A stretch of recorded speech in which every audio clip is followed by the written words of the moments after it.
ನಮಸ್ಕಾರಗಳು. ಸರ್ಕಾರಿ ಹಿರಿಯ ಪ್ರಾಥಮಿಕ ಶಾಲೆಯ ವಿದ್ಯಾರ್ಥಿಯಾದ ನಾನು ಈ ರಾಷ್ಟ್ರ ಹಬ್ಬಕ್ಕೆ ಸೇರಿರುವ ಸರ್ವ ದೇಶ ಪ್ರೇಮಿಗಳಿಗೆ ಅಭಿಮಾನದ ಗೌರವದ ಗಣರಾಜ್ಯೋತ್ಸವದ ದಿನಾಚರಣೆಯ ಪ್ರೀತಿಯ ಶುಭಾಶಯಗಳು.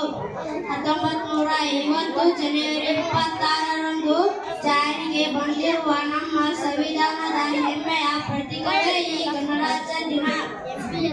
ಗ ಎಂದರೆ ಗರ್ವ ಅಹಂಕಾರವನ್ನು ಬಿಟ್ಟು, ರ ಎಂದರೆ ನಾನು ನನ್ನದು ಎಂದು ಬದುಕುವೆ, ರ ಎಂದರೆ ರಾಜರೋಷವಾಗಿ ಯಾರಿಗೂ ಅಂಜದೆ ಅಳುಕದೆ, ದಿ ಎಂದರೆ ದಿಕ್ಕು ದಿಕ್ಕಲ್ಲಿ ತ್ರಿವರ್ಣ ಧ್ವಜವನ್ನು ಹಾರಿಸಿ, ನ ಎಂದರೆ ನಾವೆಲ್ಲ ಭಾರತೀಯರು ಎಂದು ಹೇಳುವ ಕೂಗುವ ದಿನವೇ ಗಣರಾಜ್ಯ ದಿನ.